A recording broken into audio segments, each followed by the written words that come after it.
rasanya bisa jadi bagian dari salah satu acara terbesar di tahun ini, yaitu KAA, Konferensi Asia Afrika. Acara ini datang 10 tahun sekali. Dan tahun ini aku menjadi panitianya. Ya, meskipun cuma panitia, bukan jadi tamunya, tapi rasa banggaku besar sekali. Untuk jadi panitianya saja, banyak seleksi yang harus aku hadapi. Ternyata, menjadi panitia KAA tidak semenyenangkan yang aku kira. Ada banyak kejadian-kejadian aneh yang aku alami pada saat aku bertugas. Salah satunya ketika aku bertugas membersihkan museum bawah tanah Konferensi Asia Afrika.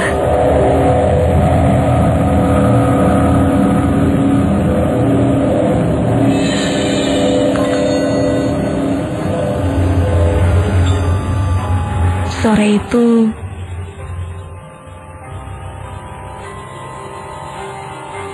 aku sedang meeting koordinasi dengan timku yang lain untuk membagi-bagikan tugas.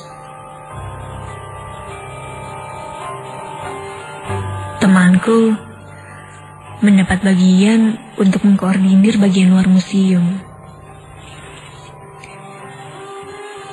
Salah satunya mengecat gedung dan memastikan semuanya jadi indah lagi. Dan aku sendiri, aku mendapat bagian di dalam untuk bekerja di ruang bawah tanahnya. Katanya, ruang bawah tanah museum ini akan dibuka selama acara KA berlangsung.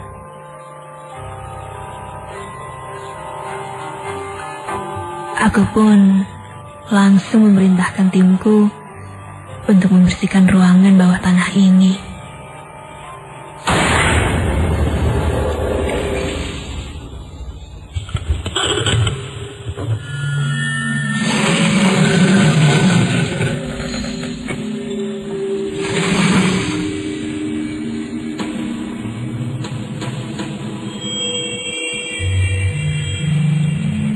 Aduh, apain sih nih meja-meja taruh sini? Angin banget, banyak pula. Banyak nih kerjaan.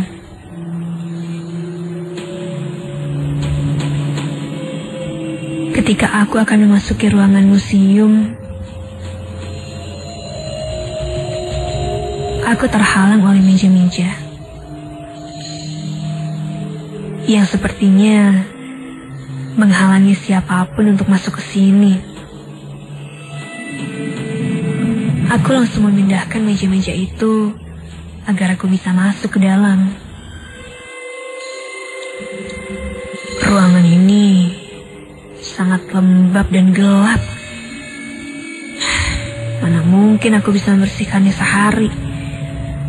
Ini sih pasti makan waktu paling cepat 2 hari. Kataku dalam hati. Halo Maya, kata Pak Sep, beresin museumnya harus beres hari ini. Soalnya besok ada gladi bersih.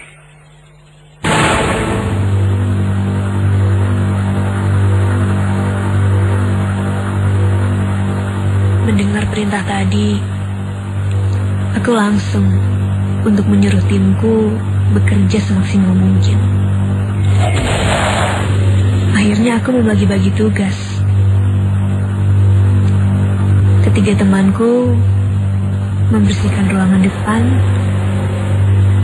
sedangkan aku dan kelima temanku membersihkan bagian bawah tanah ini. Yang lain dong lampunya, ini gelap banget deh. Kataku kepada dia.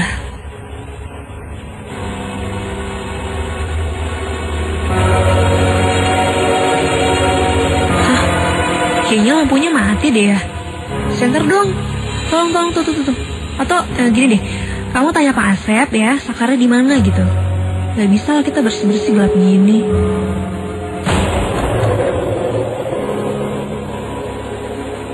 Akhirnya, aku masuk ke ruangan ini sendirian, bersama dengan senter yang aku bawa.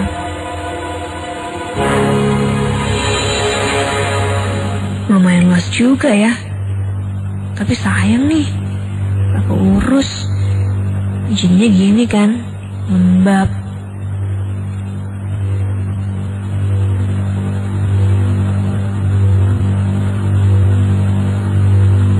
Tak lama dari situ, lampu di ruangan ini menyala. Dan beberapa temanku kembali ke sini untuk membersihkan tempat ini. Aku mulai menyapu lantainya. Dan gila, debunya tebal banget.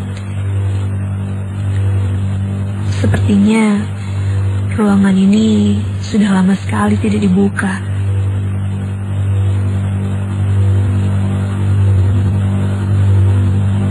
Aku melihat di depan sana ada lorong. Dan akhirnya aku berniat untuk membersihkan lorong di sana.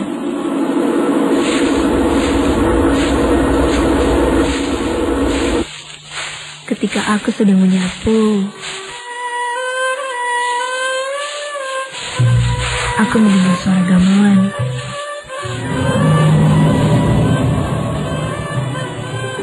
Sepertinya teman-temanku di atas sedang berlatih gamelan.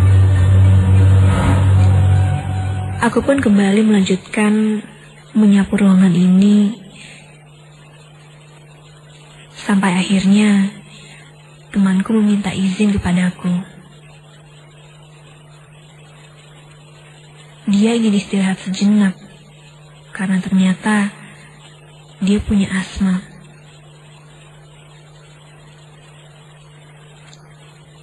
Akhirnya, aku sendiri yang ada di ruangan bawah tanah ini.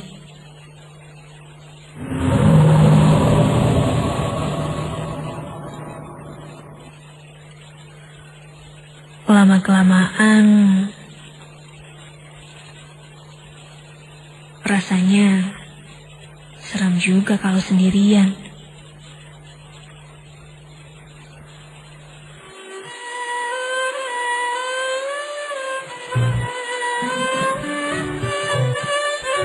Kini aku mendengar kembali suara gamelan itu. Tapi suara itu sepertinya bukan dari atas. Terdengar seperti dari lorong sebelah. Aku pun berjalan perlahan menuju ke lorong yang satunya. Aku penasaran. Aku ingin melihat siapa yang ada di sana. Ketika aku sedang berjalan,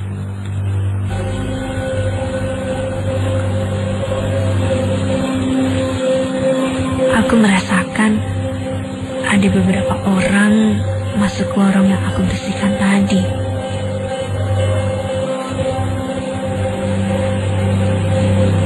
Dia,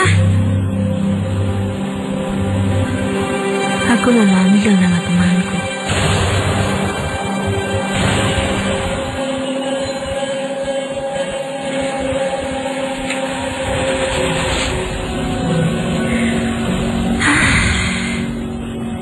Ternyata itu dia yang masuk lorong. Aku sudah mengira bukan.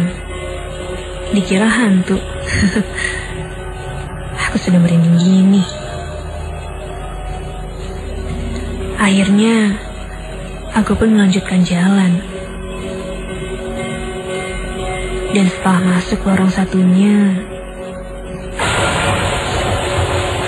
aku melihat ada beberapa wanita sedang berlatih tari di piring gamelan.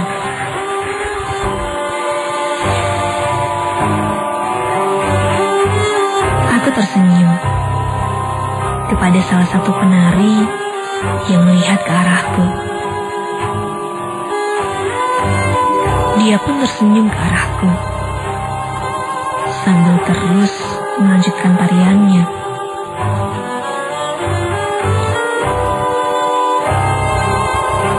Aku memutuskan untuk istirahat sejenak di sini sambil melihat para penari ini latihan. Indah sekali tarian mereka. Badannya sangat lentur dan cantik-cantik. Sepertinya mereka sangat mencintai tarian-tarian yang mereka bawakan. Dan aku pun terbawa suasana. Aku perlahan mengikuti gerakan tari mereka. Dan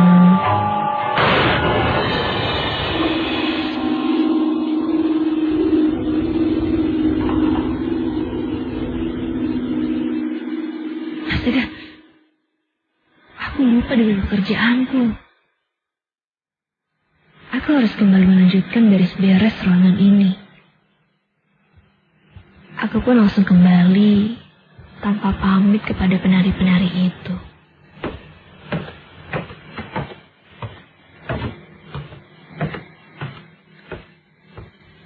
Aku memanggil teman-temanku yang tadi masuk lorong ini. Iya.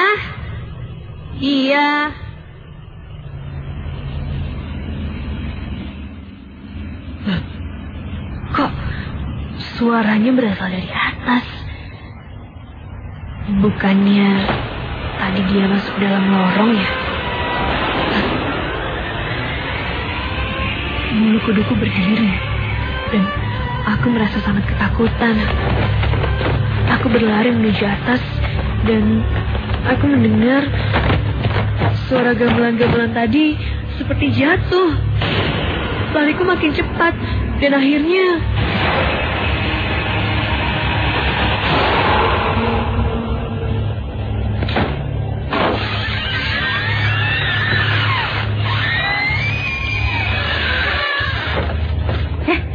kamu kenapa? Bukannya tadi lo masuk lorong ya? Hah? Kan tadi gue udah bilang kalau gue mau izin istirahat dulu. Ini aja gue belum ke bawah lagi. Lo betah amat sih di dalam.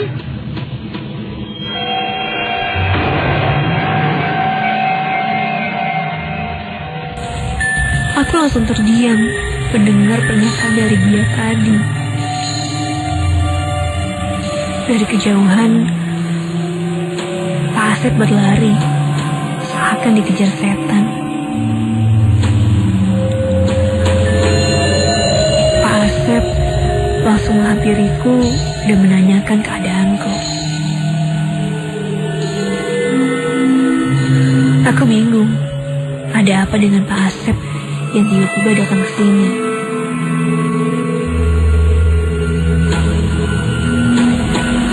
Rupanya Pak Asep tahu kalau di bawah tadi telah terjadi sesuatu. Akhirnya aku cerita kalau tadi di bawah ada yang masuk lorong saat aku sedang melihat para penari latihan.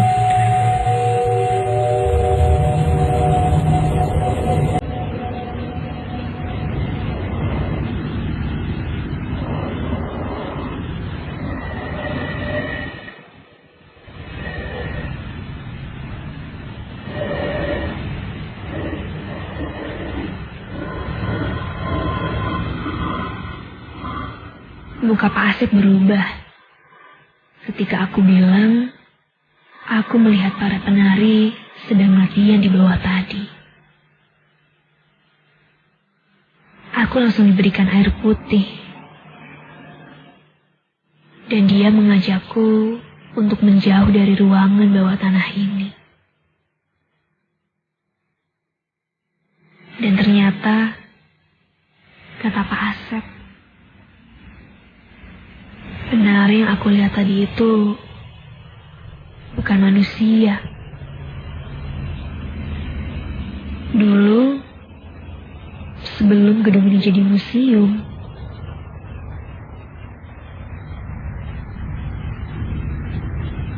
bangunan ini dijadikan sebagai tempat hiburan para orang Belanda dan juga tempat nongkrong bangsa Indonesia.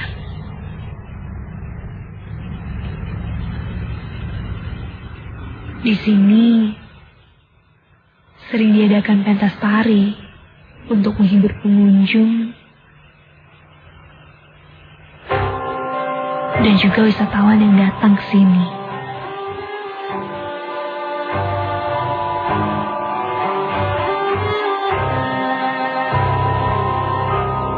Dan lorong bawah tanah itu dijadikan backstage bagi para penari. Mengapa akhirnya ruang bawah tanah ini tidak pernah dibuka untuk umum? Karena kalau dibuka, arwah dari para penari sering menampakkan diri kepada orang-orang